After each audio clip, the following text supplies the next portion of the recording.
두 번으로 나눠서 공부를 합니다. 그래서 이제 잠언 수업 목표는 잠언 서론과 잠언의 목적에 대해서 공부하는데, 잠언은 이제 하나님의 백성들이 이제 하나님과 또 우리 또 하나님과의 사이, 그다음에 또 가정 속에서 또 부모와 자녀 사이, 그리고 이웃과 국가의 그 사회생활 속에서 여러 가지 문제들을 정말 어떻게 처리를 해야 될지 잘 모를 때 그 주는 지혜들, 그 교훈에 대해서 공부하고요.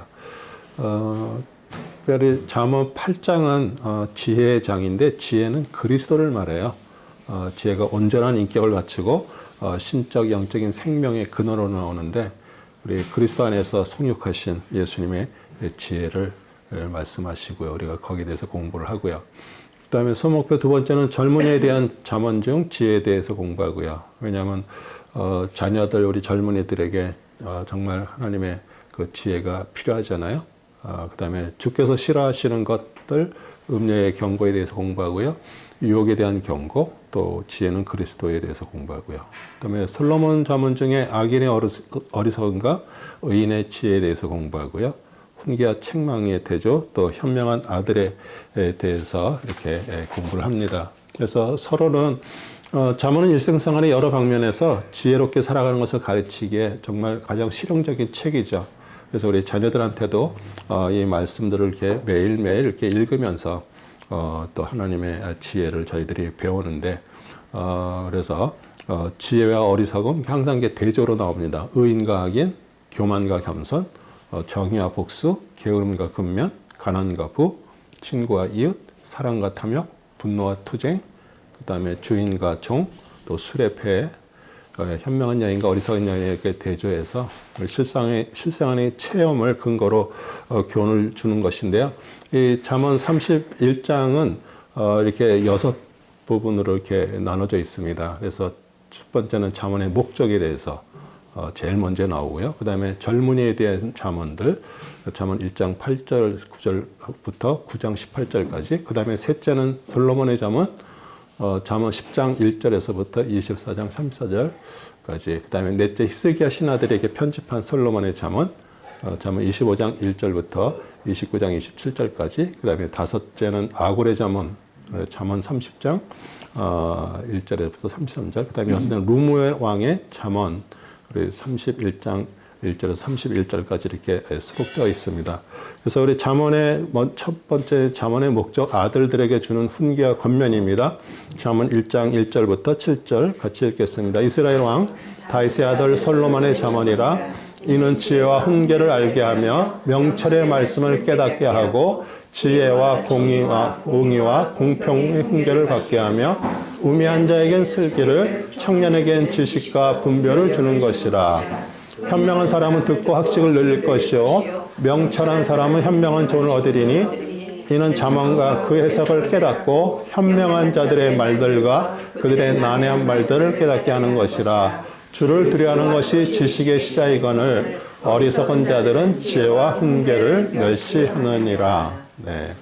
우리가 뭐 잠언뿐만 아니라 우리가 성경을 읽어도요, 내가 중심이 되면은 우리는 하나님으로부터 오는 지혜를 우리 받을 수가 없습니다. 그래서 여기 잠언의 그 비유와 지혜에 있는 자들의 그 말과 그 오묘한 것을 깨닫고 하나님의 그 지혜가 임하면 이제 거기서부터 우리 인생 시작이 달라지고요, 신앙생활이 달라지는데, 지혜는 이 잠언에서 말하는 지혜는 그 지혜를 하늘로부터 이렇게 받는 지혜를 얻어서 어떻게 잘 살아간다, 뭐 이런 내용들도 있지만, 사실은 하나님의 지혜는 뭐냐면 우리 자신이 죽을 자라는 것을 알아라는 얘기예요.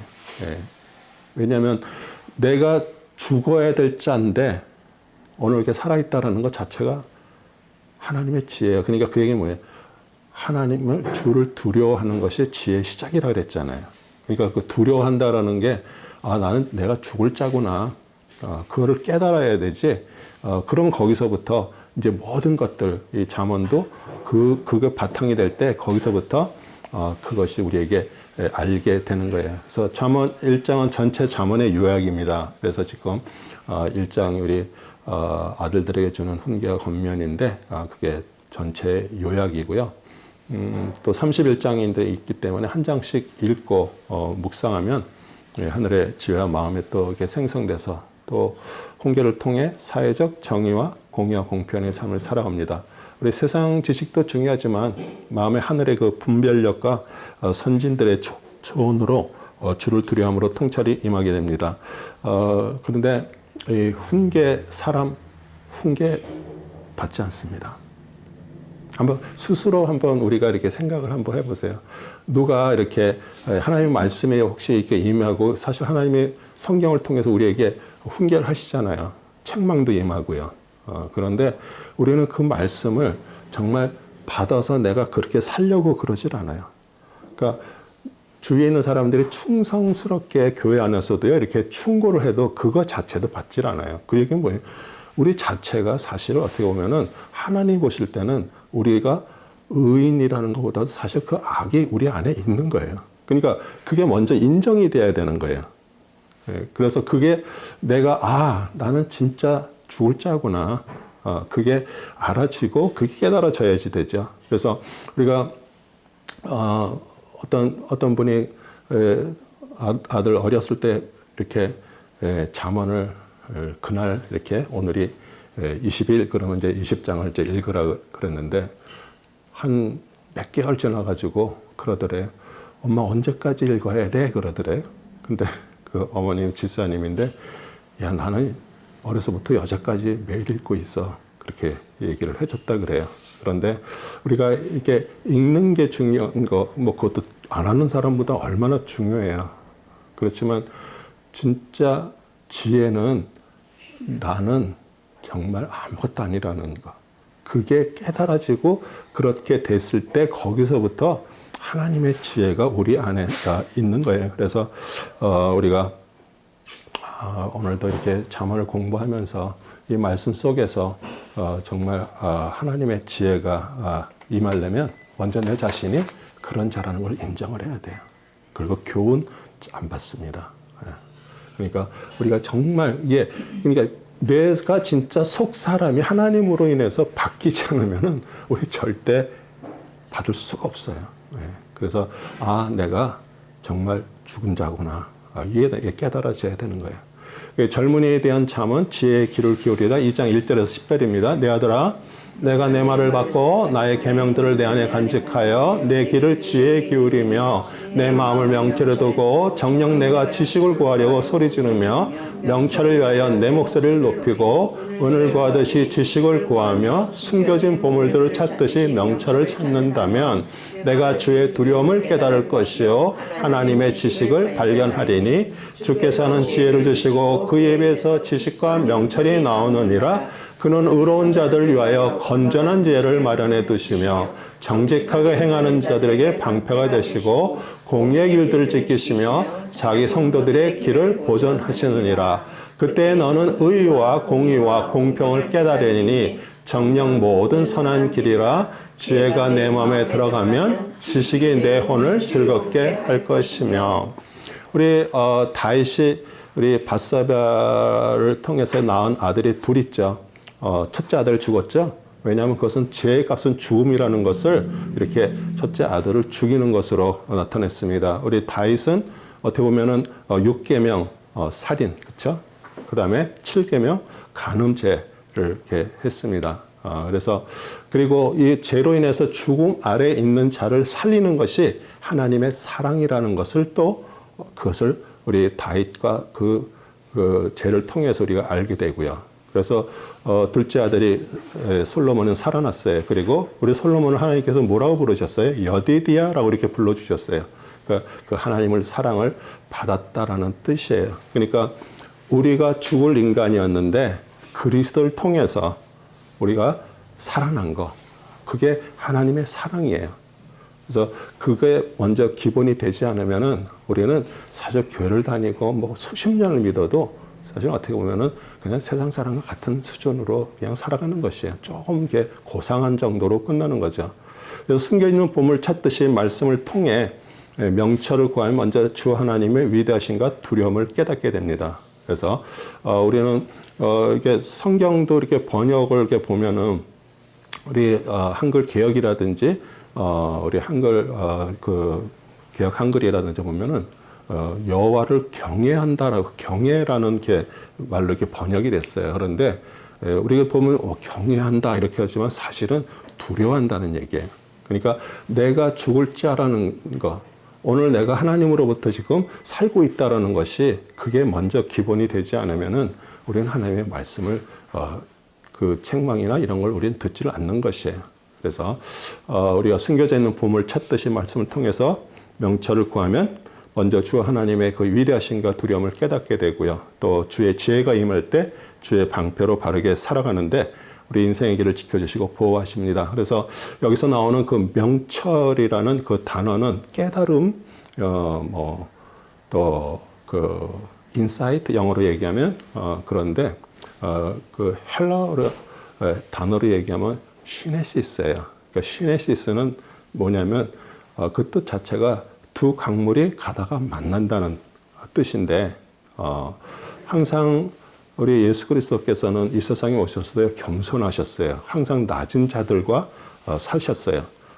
그러니까 그 예수 그리스도의 강물은 계속 어디로 흘러가요? 낮은 데로 흘러서 바다로 가잖아요. 그런데 여러분이 진짜 그분과 같이 합쳐질 때, 그러니까 합쳐질 때가 내가 낮은 데 있기 때문에 합쳐지는 거예요. 우리는 하나님을 믿으면서도 자꾸 이렇게 높아진 자리 자꾸 가려고 그러고, 뭐, 교회에서도 무슨 장로, 권사, 이런데 사실은 그건 직분이잖아요. 그런데 그거는 겸손하게 하나님의 사람들을 섬기라고 주시는 거잖아요. 그러면 우리가 낮아지게 되면 주님과 만나게 되고 주님의 하늘로부터 명철이 깨달음이 임하는 것이에요. 그리고, 그리스도는 말씀이잖아요. 근데 우리의 믿음이 같이 말씀과 믿음이 하나가 될 때 거기에서 하늘의 병철, 통찰 그것이 임하는 것이에요. 그래서 우리가 정말 어떻게 보면은 하나님으로부터 그것을 받지 않고서는 사실 우리가 이 세상을 살아가는 데 있어서 정말 능력 없는 삶을 살 수밖에 없죠. 그 다음에 지혜를 찾으라 3장 11절에서 18절입니다. 내 아들아 주의 징계를 멸시하지 말고 그의 나무라심을 싫어하지 말라. 이는 주께서 사랑하시는 자를 꾸짖으시기를 마치 아버지가 기뻐하는 아들에게 하는 것 같으시니라. 지혜를 찾는 자와 명철을 얻는 자는 복이 있나니 이는 지혜로 얻는 것이 금을 얻는 것보다 낫고 그 유익이 정금보다 더 나음이라. 지혜는 루비보다 귀하나니 내가 바랄 수 있는 모든 것으로도 이것과 비교할 수 없느니라. 지혜의 오른손에는 장수가 있고 그 왼손에는 부귀와 명예가 있나니 그 길들은 즐거운 길들이요 그 모든 행로는 화평이라. 지혜는 그것을 얻는 자에게 생명나무니 그것을 지니는 자는 행복하니라. 네. 그 아버지와 아들이라는 관계는요, 우리 하나님께서 우리 아들 예수님을 십자가에서 죽여서 죽어야 할 자 우리잖아요. 우리를 그 살게 하신 것, 그 사랑으로 인한 것이잖아요. 그렇죠? 그래서 아들의 순종함 역시 예수님의 순종함으로 예수 안에서 얻은 것이에요. 그래서 그런데도 우리는 그 징계를 싫어하고요. 육신의 행위로 사랑하고 순종하려 함으로써 하나님 아버지와 그런 친밀한 관계에 들어가지 못하는 것이죠. 그 징계의 나방과 꾸짐은 그것을 통해 얻은 참 아들임을 확인하는 것이에요. 그리고 그런 징계나 고난의 과정을 통과한 자에게 임하는 지혜는 오래 사는 복, 부귀와 명예가 있습니다. 우리 에덴 동산 중앙에 있는 생명나무는 그리스도고요. 그 가실은 말씀으로 그것을 매일 먹고 마시는 자 행복하고요. 히브리서 12장 8절도 모든 사람들이 참여하는 징계를 너희가 받지 않는다면 너희는 사생자여 친아들이 아니니라. 그 예수 그리스도께서도 그렇게 고난과 십자가를 지셨는데 정말 여러분의 삶 속에 고난이 없고 그런 징계가 없다면 우리는 하나님의 사람으로 살아갈 수가 없기 때문에 우리의 삶 속에 일어나는 그 고난과 그 시련을 우리는 정말 감사하면서 그것을 뚫어야 되는 거예요. 그래서 하나님의 아버지의 훈계를 들으라 4장 1절 10절입니다. 너희 자녀들아 아버지의 훈계를 들으며 주의를 기울여 명철을 알라. 내가 너에게 선한 결의를 주노니 나의 법을 버리지 말라. 이는 나도 내 아버지의 아들이었으며 내 어머니의 목전에 유약하고 유일하게 사랑받는 아들이었음이라. 그가 또 나를 가르쳐 말씀하시기를 내 말들을 내 마음에 두라 내 계명들을 지켜라 그리하면 살리라 하셨느니라. 지혜를 얻고 명철을 얻어라. 그것을 잊지 말며 내 입의 말들을 예면하지 말라. 지혜를 버리지 말라. 그리하면 그것이 너를 보호하리라. 지혜를 사랑하라. 그리하면 그것이 너를 지켜주리라. 지혜는 으뜸인 것이니 지혜를 얻어라. 또 내가 얻은 모든 것으로 명철을 얻어라. 지혜를 높이라. 그리하면 그것이 너를 높이리라. 내가 지혜를 품을 때 그것이 내게 존귀를 가져다 주리라. 지혜가 내 머리에 은혜의 장식을 씌우며 영광의 면류관을 가져다 주리라. 오 내 아들아 내가 말하는 것을 듣고 받아들이라. 그리하면 내 생명의 연수가 많으니라. 네. 우리 지혜의 영을 받아서 어리석음을 버리고 지혜를 좋아하는 사람으로 이렇게 바뀌는 것이 아니고 어리석고 거만하고 미련한 것이 내 자신인 것을 깨달으라는 말씀이에요. 네. 그래서 주님의 말을 이렇게 마음에 두고 계명으로 지키는 것이 이제 영으로 사는 건데 여기서 내가 얻은 이렇게 나오잖아요. 내가 얻은 그것, 모든 것으로 이렇게 얘기하는데 그 히브리어 키냐는요 취득한 재물을 말해요. 그러니까 명철을 얻는 것이 재물보다 귀함을 말하고요. 지혜는 존귀와 영광의 멸관을 주며 장수의 복을 가져다 줍니다. 그 너희 모든 것을 팔으라 그러는데 우리 예수님께서도 마태복음 13장 45절에 또 천국은 마치 좋은 진주를 구하는 장사 같으니 자기 소유를 다 팔아서 그 진주를 샀다 그러잖아요. 그러니까 그 진주는 사실 그리스도를 말하고요. 또 그게 명철이고요. 그리스도를 샀다는 얘기 자체가 천국 시민이라는 것을 얘기하는 것이에요. 그 천국에 비유할 때 말씀하신 것처럼 그래서 우리가 갖고 있는 것들이 우리가 무엇을 소유하고 있느냐에 따라서 그 사람의 그 근본을 나타내잖아요. 아무리 엄청난 부를 쌓고 많은 어카운트에 수십억이 있어도 사실은 그리스도를 소유하지 못하면 그건 다 이 세상에서 쓰다가 그냥 망하고 지옥으로 갈 수밖에 없잖아요. 그러니까 그게 축복이 아니잖아요. 그 재물이라는 게. 그런데 우리는 그 정도까지 뭘 가지고 있지 않아도 그래도 우리들 가지고 있는 거 있잖아요. 그런데도 우리는 그리스도를 가지고 우리 안에 그분이 계시기 때문에 우리에게 정말 어마어마한 것들이 있는 거죠. 그 다음에 순결한 아내와 가정 생활에 대해서 말씀입니다. 5장 15절에서 21절입니다. 내 물통의 물들과 내 우물에서 솟아나는 물들을 마시라. 내 샘들을 밖으로 넘치게 하며 강물들을 거리들로 흘러 넘치게 하라. 그 물들이 오직 내 것만 되게 하고 너와 함께 있는 타국인들의 것이 되지 못하게 하라. 내 샘으로 복을 받게 하고 내 젊은 날의 아내와 더불어 기뻐하라. 그녀로 사랑스러운 암사슴 같게 하고 우아한 노루 같게 하라. 너는 그녀의 가슴을 언제나 만족하게 여기며 그녀의 사랑으로 항상 기뻐하라. 내 아들아 어찌하여 내가 타국 여인과 더불어 기뻐하며 타국 여자의 품을 안으려 하느냐. 사람의 길들은 주의 눈앞에 있으니 그가 사람의 모든 길들을 살펴보시니라. 우리 합법적으로 이렇게 사랑하는 사람들이 결혼해서 주는 그런 안락감 또 순결한 부부 생활로 만족하게 하고요. 사실 결혼은 음란을 방지하기 위해서 제정된 것이에요. 그리고 내 샘들 밖으로 강물들 거리로 흘러넘치게 한다는 것은 정당한 결혼을 얻은 자녀들을 말하지만 우리는 구원받으면요. 우리는 남자 여자 다 그리스도의 신부예요. 그래서 우리 하나님의 자녀들이 받은 지혜와 말씀을 이렇게 전하는 것을 말합니다. 그리고 사람들의 길들은 주의 눈앞에 있다 이렇게 얘기해요. 우리 부부의 순결과 신실성은 우리 사회가 판단하는 것이 아니죠. 남자를 창조하시고 또 아내를 지으신 주 하나님 눈앞에 다 드러나 있어요. 그래서 사람의 자기 길을 걷고 있는지 하나님의 길을 걷고 있는지를 하나님은 다 살펴보시고요. 우리 한국도 간통죄 없어진 거 다 알죠? 예. 그러니까 어떻게 보면은 점점 한국도 성적으로 타락한 사회로 지금 이제 가고 있고요. 얼마 전에 어떤 장관이 나와서 이렇게 언론에 나와서 이렇게 얘기를 하는데 내로남불 이런 단어를 쓰더라고요. 그러니까 사실 그 말 자체가 내가 하면 로맨스고 남이 하면 불륜이라는 그 얘기잖아요. 그런데 그냥 그거를 그냥 이렇게 단어를 이렇게 쓰더라고요. 그 얘기는 얼마나 한국이 성적으로 돼 있는 어떤 그런 것들을 우리가 알게 되는데 이게 어떻게 보면은 이게 무슨 한국뿐만 아니라 모든 사회가 다 지금 그런 쪽으로 가고 있고요. 해 아래 새 것이 없다고 예전에 있던 것들이 계속 반복해서 일어나는 일들이에요. 그렇기 때문에 우리가 하나님께서 저희들에게 주신 가정 또 어려서 이렇게 결혼한 아내, 남편이 서로 사랑함으로써 하나님께서 주신 것을 이렇게 지킨다라는 게 사실 그게 축복이에요. 그리고 뭐 현명한 아내를 떠나서 아내를 얻은 것 자체가 하나님의 축복인 거를 정말 우리가 깨달아야 되는 거예요. 네.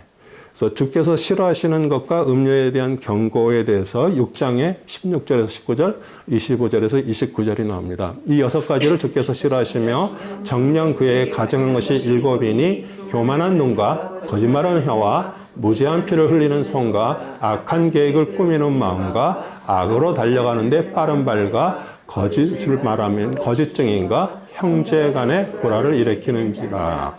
그녀의 아름다움을 쫓아 내 마음의 정욕을 쫓지 말며 그녀가 자기 눈꺼풀로 너를 붙잡지 못하게 하라. 이는 음탕한 여자로 인하여 남자의 한 조각 빵만 남게 되느니라. 가늠한 여자는 귀중한 생명을 사냥할 것임이라. 사람의 가슴에 불을 품었는데 옷이 타지 않을 수 있겠느냐? 사람이 뜨거운 숯불을 밟았는데 발이 되지 않을 수 있겠느냐? 자기 이웃의 아내에게 들어가는 자도 그와 같으리니 그녀를 만지는 자는 누구든지 무죄하지 아니하리라. 네. 우리가 이제 성경에서 이렇게 뭐 6, 7 이렇게 수를 말하는 것 자체가 이렇게 구약 성경이라는 표현인데요. 7은 완전 수를 얘기를 해요. 그러니까 주께서 싫어하시는 것, 교만한 눈입니다. 또 거짓말하는 혀, 무지한 피를 흘리는 손, 악한 계획을 꾸미는 마음, 악으로 달려가는 빠른 발, 거짓 증인, 또 그다음에 형제 간의 불화를 일으키는 자니라. 우리 뭐 다른 것들은 뭐 우리가 그냥 사실 어떻게 보면 무슨 뭐 우리가 피를 흘리는 손이나 뭐 계교를 꾸미는 마음, 뭐 악으로 달려가는 빠른 말 이런 것들은 아마 없을 거예요. 그런데 형제 간의 불화를 일으키는 것은 어떻게 보여요? 우리도 정말 교회 공동체 안에서 누가 어떤 게 말들 하면은 그냥 그분이 얘기하는 걸 그냥 들어만 주세요. 거기에 같이 동조를 한다든지. 왜냐면은 와서 이렇게 어떤 얘기를 하면서 자기가 옳다는 것을 얘기하기 위해서 어떤 같은 공동체 안에 어떤 성도나 어떤 분에 대한 어떤 것들을 그 얘기를 하는 거예요. 그런데 사실 그거 자체가 이 공동체를 깨는 거예요. 그래서 우리가 뭐 개인적으로 뭐 어떻게 하는 얘기는 우리가 어떻게 할 수 없지만 이런 교회 공동체라는 데는 이렇게 와서 그 같은 성도들에 대해서 어떤 얘기를 하면은 그냥 이렇게 들어만 주세요, 그냥. 그래서 사실 그게 형제간의 불화를 일으키는 자고요. 그녀의 아름다움이 여자의 외적 아름다움을 가리키고요. 그 눈꺼풀로 너를 붙잡게 못하다. 그러니까 어떻게 보면 그 눈웃음 눈짓에 흘리지 말라. 그래서 사실 성도는 사람의 그 외적인 것, 또 육체적인 아름다움을 추구하고 따라가지 말아야 되는 것을 말하고 있습니다. 성경에서 말하는 아름다움은 여인은 무엇을 얘기해요? 잠언 31장 30절이에요. 호의도 거짓되고 아름다움도 헛되나 주를 두려워하는 여인은 칭찬을 받으리라. 이렇게 얘기를 합니다. 그래서 또 음탕한 여자가 원하는 건 사실 사랑이 아니고 돈이잖아요. 가까이 하면 결국 돈을 이제 탕진할 것이고요. 또 간음하는 그 여자는 귀한 영적 생명, 즉 구원의 영생을 잃어버리게 하기 때문에. 그런데 사실 이스라엘 백성들도요, 하나님과 바알을 같이 섬겼어요. 그래서 하나님께서 그것을 간음했다라고 말씀을 하신 것이에요. 그리고 우리 호세아에게 또 동네에서 제일 음란 여인 고멜에게 장가를 가라 그래서 우리 호세아 선지자는 그렇게 했습니다. 그러면서 그 하나님의 정말 등을 돌리고 떠난 그 이스라엘에 대해서 그 하나님의 마음을 이렇게 알게 하셨어요. 그런데 사실 고멜이 우리예요. 우리가 정말 하나님과 재물을 같이 섬기고 있다면 우리가 음탕한 여인이고요. 우리 하나님으로부터 낳아진 아들, 딸이 아니라 재물도 겸해 섬기고 있는 종교인이라면 우리는 영적 생명도 잃어버렸음을 경고하는 말씀이에요. 우리 호세아에게 그 고멜에게 장가 들여서 난 애가 이스라엘이죠. 그 다음에 두 번째는 로루하마예요. 그다음에 세 번째 난 아들이 로함이에요. 그러니까 이스라엘을 흩어버린다는 뜻이고요. 그다음에 로루하마는 긍휼을 받지 못한다 그런 뜻이고요. 로함이는 내 백성이 아니다라는 얘기예요. 그런데 그렇게 함으로써 나중에 그 로는 아니다라는 뜻이거든요. 그 로가 이렇게 떨어져 나서 이렇게 뭐예요? 로하마. 그러니까 긍휼을 받게 되고요. 그다음에 로가 떨어져서 암미 내 백성이 되는 건 뭐 때문에? 예수 그리스도 때문에 우리가 정말 긍휼을 받고 또 하나님의 백성이 되는 것을 얘기를 하는 것이에요. 그래서 어떻게 보면은 살아가면서 어떤 환경에서 어떤 상황 속에서 그네 거기서 빠져나온다는 게 이게 참 중요하잖아요. 우리 요셉도 그 보디발 아내가 이렇게 유혹을 했을 때 거기서 기도했어요? 아니에요. 그냥 뿌리치고 그 자리를 박차고 나왔어요. 그게 제일 중요하죠. 제가 여기 이쪽에 이렇게 있으면서 어떤 분을 이렇게 좀 교회도 안 다니시고 그러시는 분인데 이렇게 한번 찾아갔어요. 그랬더니 자기 사무실에 가자고 방으로 들어갔어요. 그랬더니 거기에 아버님 그 영정이 딱 그 가운데 있더라고요. 자기는 자기 아버지를 존경을 하고 그런다 그러더라고요. 근데 뭐 제가 이제 목회자인 줄 아니까 저랑 뭐 대화를 하다가 보면은 또 그런 말이 나올까봐 그러는지 저한테 처음부터 딱 그 얘기를 하는 거예요. 이 지역에 예전에 어떤 목사님이 계셨는데 집이 메릴랜드였고 또 거기서 자녀들이 어리기 때문에 사모님하고 자녀들이 거기서 집이 거기 있는데 여기서 방을 하나 얻어서 계셨다. 그런데 새벽에 어떤 여자 집사님 집에서 나오는 것을 보았다. 이제 그런 얘기를 하는 거예요. 그러니까 이게 제가 이제 어떤 그런 복음이나 이런 얘기를 아예 못하게 그렇게 이제 그 얘기를 먼저 하는 거죠. 그래서 제가 그랬어요. 제가 그 상황이 돼서 뭐 저 할지 모르지만 저도 만약에 그런 상황이 된다 그러면 저도 저 자신을 알 수가 없어요. 그랬더니 더 이상 얘기를 안 하더라고요. 그러니까 우리가 뭐 누가 뭘 했다 그런 것을 이렇게 반박하는 것이 아니라 우리도 나도 그런 상황이 돼서 거기서 벗어나지 않으면 똑같은 것을 죄를 지을 수밖에 없는 그런 사람인 것을 우리가 알아야 되는 것이에요. 그래서 우리가 왜냐하면 특히 남자들한테 정말 어떤 경고해 주는 거죠. 오늘도 이 말씀들을 통해서 우리가 정말 바르게 갈 수 있는 것도 주님이 지켜주시고요. 또 거기에 그 유혹에 빠지지 않기를 또 바라는 말씀이에요. 그래서 잠언 또 유혹에 대한 경고가 7장 22절 27절입니다. 그가 곧장 그녀를 따라가니 수소가 도살장으로 가는 것 같고 어리석은 자가 징계 받으러 가는 것 같으니 결국 화살이 그의 간을 꿰뚫을 것이요 마치 새가 자기 목숨을 잃는 줄도 모르고 급히 덫으로 들어가는 것과 같으니라. 그러므로 오 너희 자녀들아 이제 내게 경청하고 내 입의 말들의 주의를 기울이라. 내 마음이 그녀의 길들로 기울어지지 않게 하며 그녀의 행로들로 그릇되게 가지 않게 하라. 이는 그녀가 많은 사람들을 상처내어 쓰러뜨렸음이니 정녕 많은 강한 자들이 그녀로 인하여 죽음을 당하였느니라. 그녀의 집은 지옥으로 가는 길이며 죽음의 방들로 내려가는 길이니라. 우리 음녀에게 유혹되는 것이 지옥에 들어가는 것을 알아야 되고요. 음란은 사람의 죄성의 가장 중요한 요소인데요. 고린도전서 6장 9절도요. 불의한 자는 하나님의 나라를 상속받지 못한다는 것을 너희가 알지 못하느냐. 속지 말라.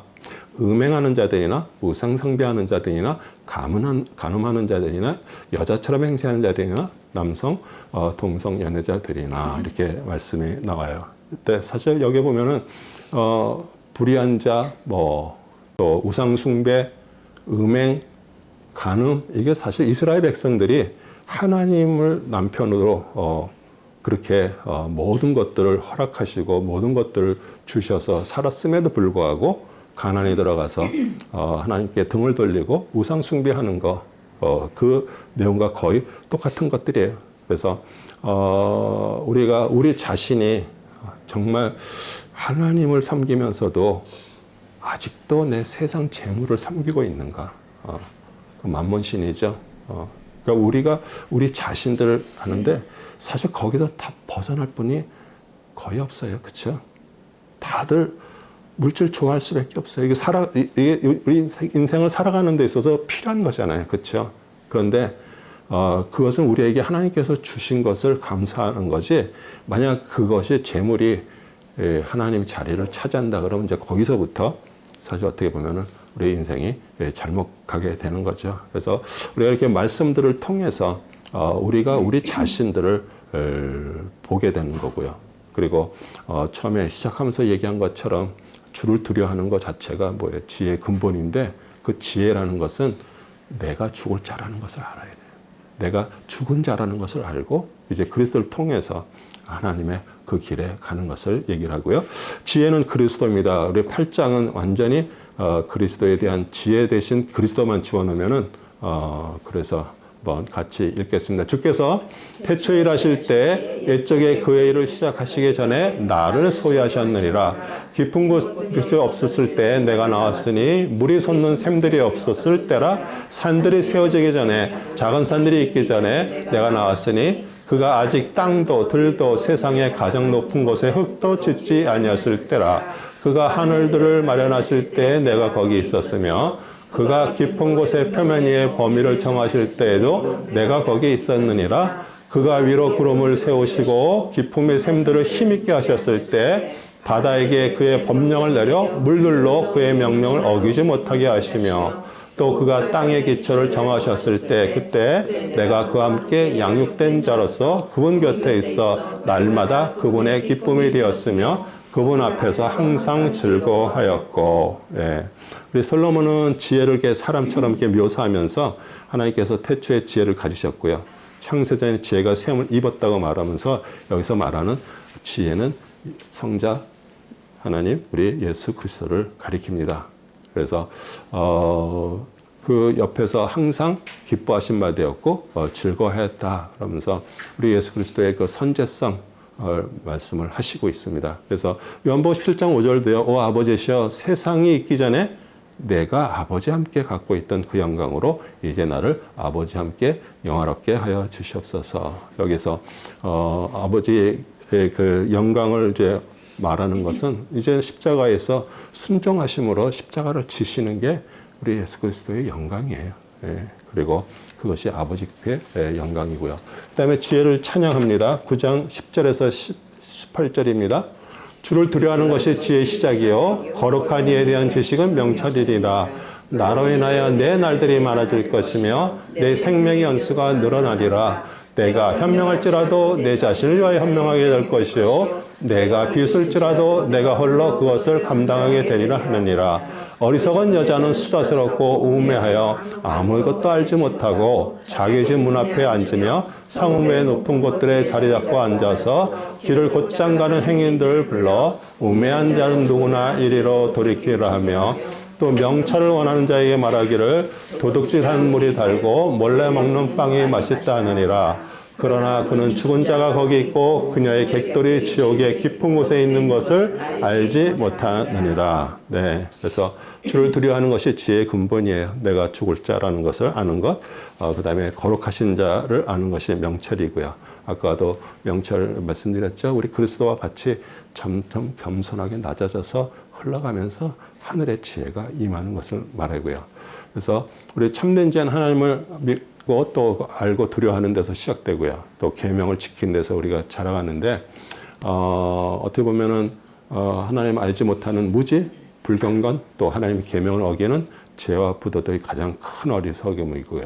지혜는 장수의 복을 주고 영생의 복을 주는데, 어리석은 여자는 어리석고 지혜 없는 자를 부르는데 다들 자기 길들을 가고 있어요. 그런데 하나님의 생각과 하나님의 길을 걸어가는 것이 아니라 자기 길들을 이렇게 가게 되면 그 얘기 뭐냐, 하늘의 지혜를 받고 깨어있지 않는 자들은요 마귀의 시험과 제 유혹에 넘어갈 수밖에 없습니다. 그래서 도둑질한 물이 달고 몰래 먹는 빵이 맛있다 이러는 것은 사실 은밀하게 음행을 권유하는 말이에요. 그래서 사실 은밀한 음행은 순간적으로 뭐 즐거움이 있을지 모르면 정말 심히 제약되고요. 그녀를 따라가는 자들은 지옥의 깊은 곳으로 떨어지는 것이에요. 그래서 이 잠언을 통해서 이렇게 젊은이들 또 우리 자녀들에게 이렇게 말씀을 통해서 그렇게 경고하고 하는 것들이죠. 그 다음에 이제 세 번째 솔로몬의 잠언입니다. 이 악인의 어리석음과 의인의 지혜를 이제 이렇게 비교하면서 됩니다. 10장 24절에 32절입니다. 악인에게는 그 두려워하는 것이 이룰 것이나 의로운 자에게는 그 바라는 것이 이루어지리라. 회오리 바람이 지나가듯이 악인은 더 이상 있지 아니하겠으나 의인은 영원한 기반이니라. 게으른 자는 그를 보낸 자에게 이의 시초 같고 눈의 연기 같으니라. 주를 두려워하면 장수하려니와 악인의 연수는 짧아지리라. 의로운 자의 소망은 즐거움이 될 것이나 악인의 기대는 멸망하니라. 주의 길이 정직한 자에게는 힘이나 죄악을 행하는 자에게는 멸망이 되리라. 의로운 자는 결코 없어지지 아니하겠으나 악인은 땅에 거하지 못하리라. 네. 그래서 악인에게는 그 두려워하는 것이 임하는데 사실 두려워하는 게 뭐예요? 하나님의 심판과 징벌이에요. 또 질병과 궁핍과 사고 같은 것들, 그러니까 자기가 자신의 그 마음의 양심의 가책을 받는 거죠. 의인이 원하는 것은 이루어지는데 의인은 하나님의 뜻에 합하고 또 그 소원을 깨 이루어지는데 사실 하나님 보실 때는요 악인 의인 다 똑같아요. 우리가 어떻게 보면은 하나님을 복음을 듣고 교회 와서 신앙생활하면서 주님을 믿고 의지하고 따라가지만 그 안에 하나님이 보실 때는 뭐 악인이나 의인이나 똑같아요. 그러니까 우리 안에 진짜 하나님으로부터 인도되는 것이 있을 때 우리가 의인이지, 우리 예수님 믿고요. 예수님의 그 보혈을 피를 의지하고 구원받고 하나님의 자녀가 되면 우리를 의인 삼아 주시지만 사실은 우리 안에 사실은 우린 악도 같이 있는 것이에요. 그래서 그 싸움을 우리가 계속 해가는 거죠. 근데 우리 그 에스겔의 3장에 보면은요, 하나님께서 그렇게 말씀하시는 거예요. 의인이었는데 나중에 그 의인의 길에서 떠나면 우리 하나님께서 그거 똑같이 악인과 똑같이 처리하신다 그러는 거예요. 그래서 제가 읽어드릴게요. 에스겔 3장 20절입니다. 또한 의인이 자기 의로부터 돌이켜 죄악을 범하면 내가 그 앞에 방해물을 놓으리니 그가 죽으리라. 이렇게 말해요. 그러면서 그가 행한 그의 의인은 기억되지 아니할 것이라. 이렇게 말합니다. 그러니까 우리가 의인 악인을 떠나서 내가 정말 그리스도를 통해서 구원받고 하나님의 자녀가 돼서 의인 삼아 주셨다면 끝까지 하나님의 그 길에 서서 그 길을 가야 되는 것이에요. 우리가 뭐 예전에 젊었을 때 정말 어떻게 보면 막 어마어마하게들 그 신앙생활 하신 분 많잖아요. 뭐 저도 그렇고 뭐 다들 그랬습니다. 뭐 새벽 예배, 뭐 360을 빠지지 않고 뭐 교회 모든 것들을 했는데 사실 그게 중요한 게 아니라 처음에 주님으로부터 믿음으로 받고 그 믿음을 끝까지 주님 나라 갈 때까지 그것을 유지하고 있느냐가 중요한 것이에요. 우리 처음에 신앙을 그대로 유지하고 있느냐. 저는 오랫동안 이렇게 신앙생활도 하고 또 이렇게 목회를 하면서 정말 많은 분들을 보면서 예전에 그렇게 뜨거웠고 정말 그들의 신앙이 그렇게 잘못된 게 아니잖아요. 우리 베드로가 예수님 죽는 데까지 따라가겠다고 얘기할 때 그거 진실이었어요. 그런데 실제 그 상황에서는 우리 연약함 때문에 우리는 그렇게 될 수밖에 없는 것이에요. 그래서 그런 신앙을 그때 했을 때 사실 그 당시에 봤을 때 그분들의 그 신앙은 진실이었어요. 그런데 그게 세월이 지나다 보니까 그걸 다 잃어버려가지고 있는 분들을 이렇게 보잖아요. 그래서 사실 그게 어떻게 보면은 우리를 경고를 주시는 거예요. 그걸 통해서. 그래서 우리가 끝까지 그분을 붙잡고 가는 거. 그게 이렇게 중요한 거죠. 빌립보서 2장 13절도 이는 너희 안에서 역사하신 분 하나님이시기 때문이니 그분은 너희로 그분의 선한 기쁘심을 따라 뜻을 두고 행하게 하시느니라 이렇게 얘기해요. 뭐 헤어리 바람, 뭐 세상에 만나는 환란이고요. 그런데 우리가 정말 우리 의인, 악인 똑같습니다. 똑같이 우리 하나님의 사람들도요, 똑같은 고난이 임해요. 그런데 우리가 그 임했을 때 우리가 어떻게 그것을 받아들이냐.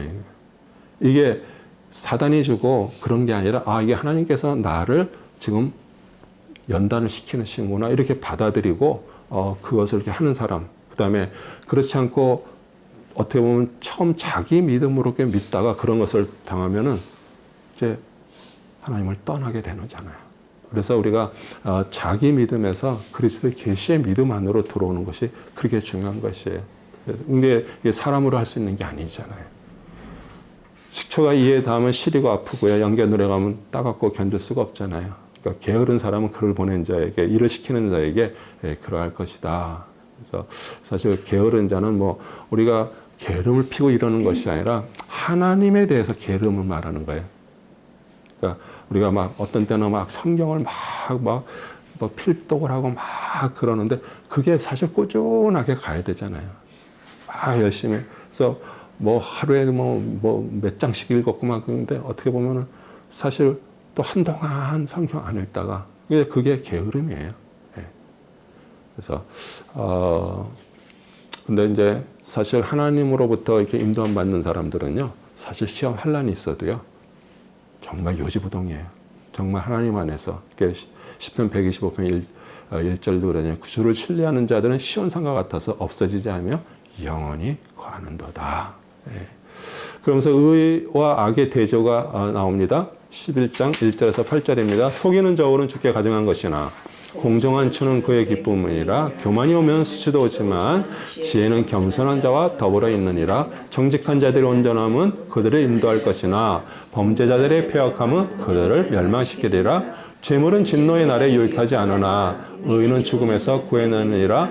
완전한 자의 의는 그의 길로 바르게 할 것이나 악인은 자신의 악으로 인하여 넘어지리라. 정직한 자들의 의는 그들을 구할 것이나 범죄자들은 자기들의 악에 붙잡히리라. 악한 사람이 죽을 때 그의 기대는 멸망할 것이요 불의한 자들의 소망은 멸망하느니라. 의로운 자는 고난에서 구원되고 악인이 그를 대신하여 오느니라. 네, 우리의 공평한 추, 또 이런 것들 정직하게 돈을 버는 것을 얘기하죠. 근데 많은 소득을 해도 하나님께서 미워하시면 복이 되지 못합니다. 그래도 적은 소득도 하나님께서 기뻐하시면 복이 되는데, 잠언 20장 10절에도요. 상이한 저울추와 상이한 대는 둘 다 주께 가증한 것이라 이렇게 얘기하고 있습니다. 그래서 겸손한 자는 하나님을 인정하고 두려워하고 높이고요. 자신이 피조물이고요. 부족과 재성을 가진 것. 그래서 자신을 낮추는 것이에요.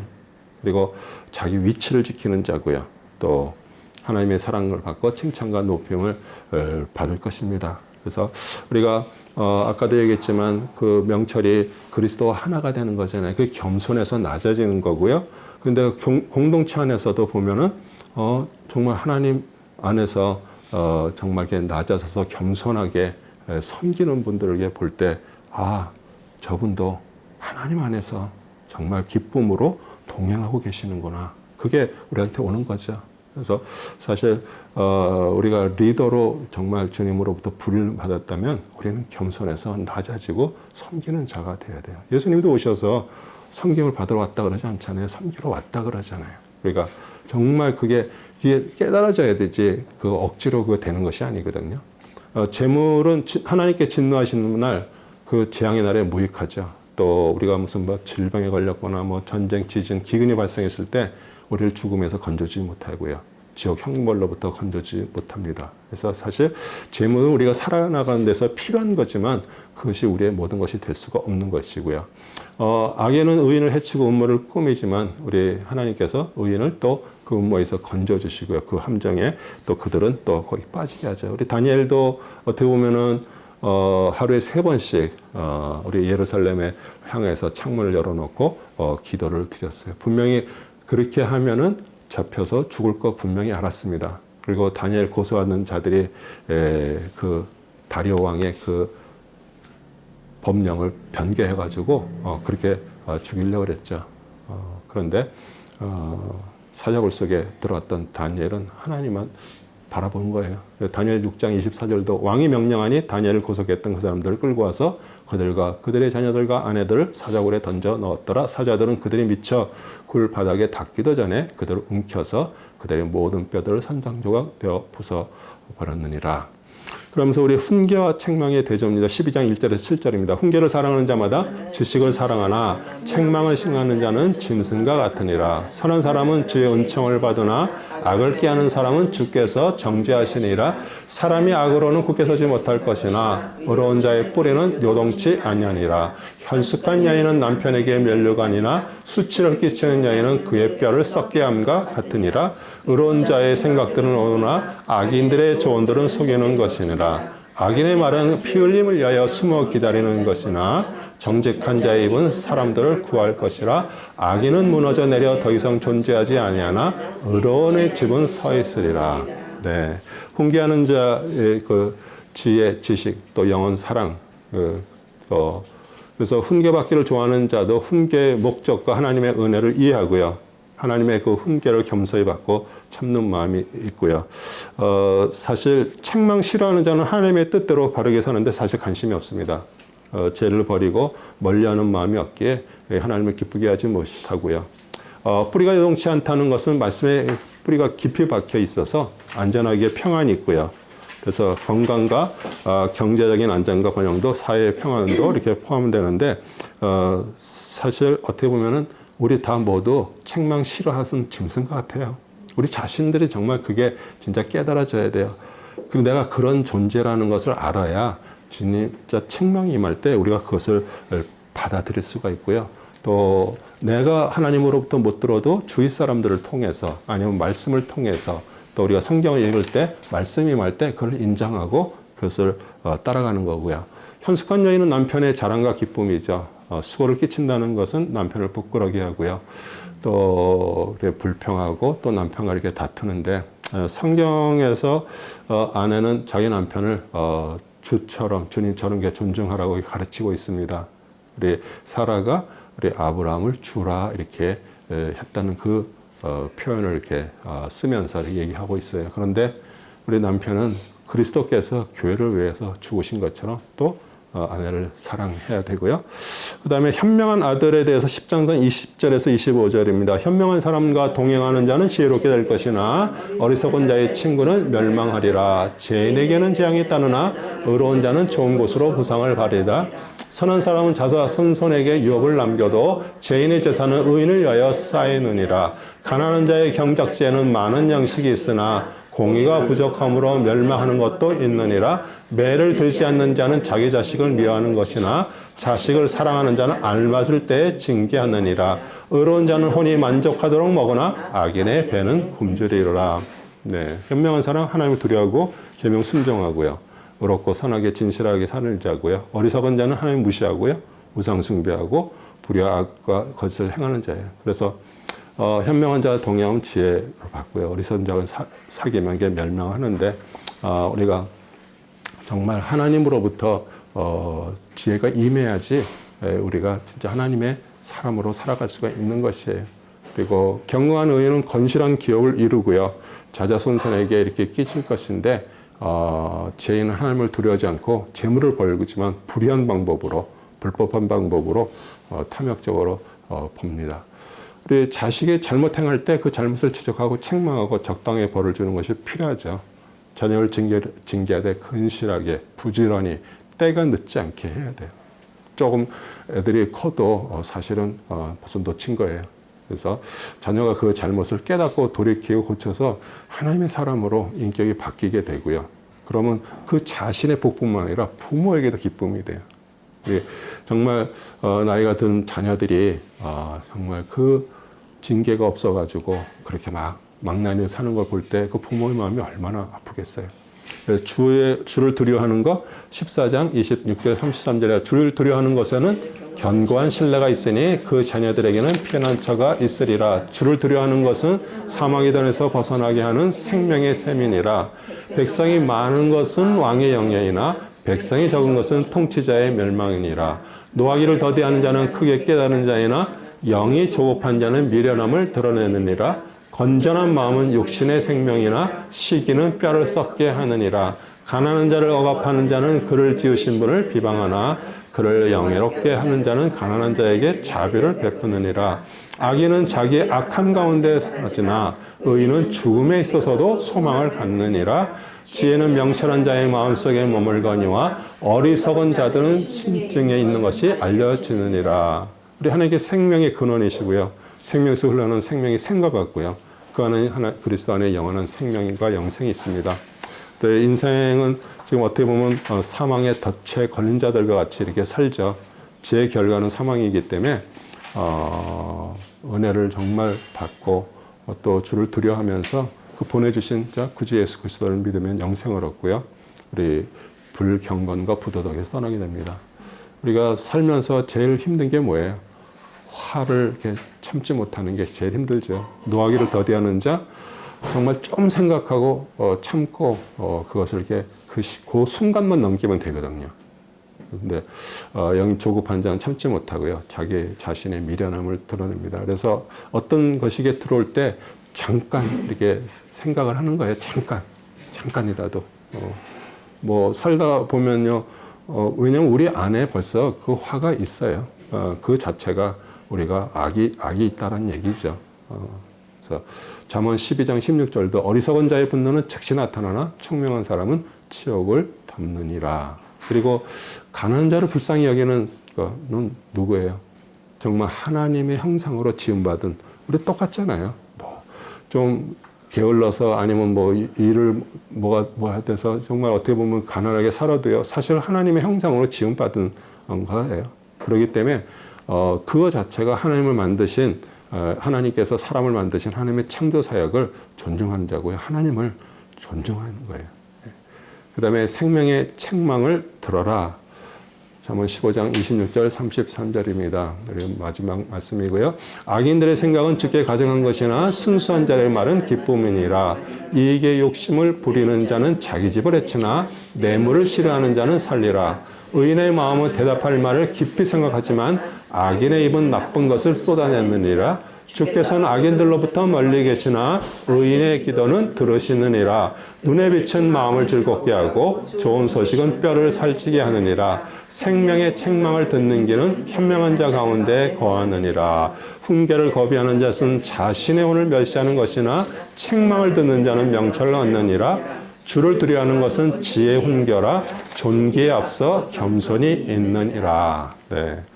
우리 훈계 히브리어 무사르는 책망 징계를 말하는데 우리 책망 받기 좋아하는 사람 없습니다. 하나님의 지혜가 그리스도를 말했듯이 인간 자체는 지혜가 없고요. 또 지혜가 없는 자는 훈계 받지 않습니다. 그래서 우리가 하늘의 지혜를 얻기 위해서 뭐 열심히 성경도 있고요. 묵상을 해도 정말 지혜의 근본이신 그리스도의 영이 임하지 않으면 훈계는커녕 우리는 십자가의 원수로 살아가는 것이에요. 그러니까 십자가의 원수가 왜 원수가 되는 것이에요? 내가 정말 아무 우리의 어떤 것들이 없는 상태에서 우리는 구원받은 자들이에요. 그런데 그것을 버리고 내 열심으로 어떤 것을 얻을 수 있다고 생각하는 자체가 사실 십자가의 원수가 되는 것이에요. 그러니까 우리가 신앙생활 하면서도 왜냐하면 사실 그 말씀을 통해서 하늘로부터 그 지혜가 임해서 구원받고 하나님의 자녀가 되는 것처럼 어려운 일이 어디 있어요? 그 사람은 할 수 있는 게 아니잖아요. 그러다 보니까 자꾸 우리가 열심을 내서 막 하다 보니까 그게 어떻게 보면 종교생활처럼 되다 보니까 그거 자체가 어떻게 보면 내 행위로 구원받은 것처럼 그게 자체가 십자가의 원수가 되는 것이에요. 그래서 우리는 하나님의 훈계를 받고 나를 자신을 고치고 노력하는 것이 아니라 우리는 하나님 앞에서 정말 악마를 얻게 만드는 것이 잠언이 말하는 훈계의 목적이에요. 그래서 우리가 정말 그것을 안다 그러면은 우리는 오직 주님만 바라볼 수밖에 없어요. 네. 선과 악을 알게 하는 나무 실과를 따먹고 눈이 밝아져서 이게 벗은 것이 보였다는 것이 죄가 들어왔기 때문에 그러잖아요. 뭐 수치심뿐만 아니라 두려움이 사람에게 생긴 것이에요. 30절에 그 눈의 빛은 죄로 인해서 열린 눈을 통해 마음의 즐거움이 임하는 것이 아니라 구원받고 그리스도의 영으로 인해서 새로운 눈이 열린 것이에요. 그러니까 정말 주님이 주시는 그 새로운 눈이 열린 그 안경을 쓰고 이 세상을 바라보지 않으면은 우리는 이 세상에 있는 걸로 인해서 우리는 시험 들 수밖에 없고요. 잘 어떤 것을 바르게 보지 못하는 거예요. 그럴 때 정말 새로운 눈이 열려서 마음이 즐겁게 되고요. 좋은 소식은 예수 그리스도의 복음이에요. 복음은 뭐예요? 죽은 자가 살아날 수 있다는 소식이에요. 우리는 죽은 자예요. 그런데 예수 그리스도를 통해서 십자가를 통해서 우리가 살아날 수 있다는 소식, 그것이 우리의 영을 만족시키는 것이에요. 우리 세상 사람들은 그러잖아요. 왜 하나님은 왜 선악을 알게 하는 그 시간을 따먹으면 죄가 들어오는 걸 알면서도 왜 그것을 거기다 두셨나 이렇게 얘기를 하면서 비판을 하죠. 근데 사실 그 선악을 알게 하는 그 나무는요, 그 하나님과 피조물의 경계이면서 인간이 어떤 존재인가를 알라고 거기다 그것을 두신 것이에요. 그래서 생명나무가 왜냐하면 우리는 죄악에 빠졌기 때문에 그리스도 구약에서는 오실 메시아를 이렇게 바라보는 것처럼 우리는 그리스도를 바라보게 되는 것이에요. 그리고 그 에덴 동산에서 어떻게 보면은 죄로 인해서 쫓겨났잖아요. 그러니까 그 쫓겨난 것이 우리가 정말 진정한 에덴이 어디예요? 하늘나라잖아요. 우리는 그것을 바라보면서 살라고 그러는 거예요. 그러니까 우리가 하나님은 왜 그러셨냐가 아니라 그것이 하나님의 계획 안에 있는 거예요. 너희들이 어떤 자라는 것을 알라고 우리에게. 그러니까 우리가 구원받았다는 것이 얼마나 감사하고요. 정말 하나님의 자녀가 됐다는 것이 얼마나 은혜인지를 하는 거예요. 그래서 우리는 그 은혜에 하나님 앞에 감사하면서 가는 거예요. 그래서 우리가 하나님의 말씀을 통해서 지혜가 임하고 이런 것도 중요하지만 제일 중요한 게 뭐예요? 나는 할 수 없는 자구나. 나는 제 덩어리구나. 이것을 우리가 깨닫고 정말 주님이 간절하게 우리는 그걸 바라보면서 사는 것. 그것이 사실 어떻게 보면 잠언에서 우리에게 주시는 교훈들이에요.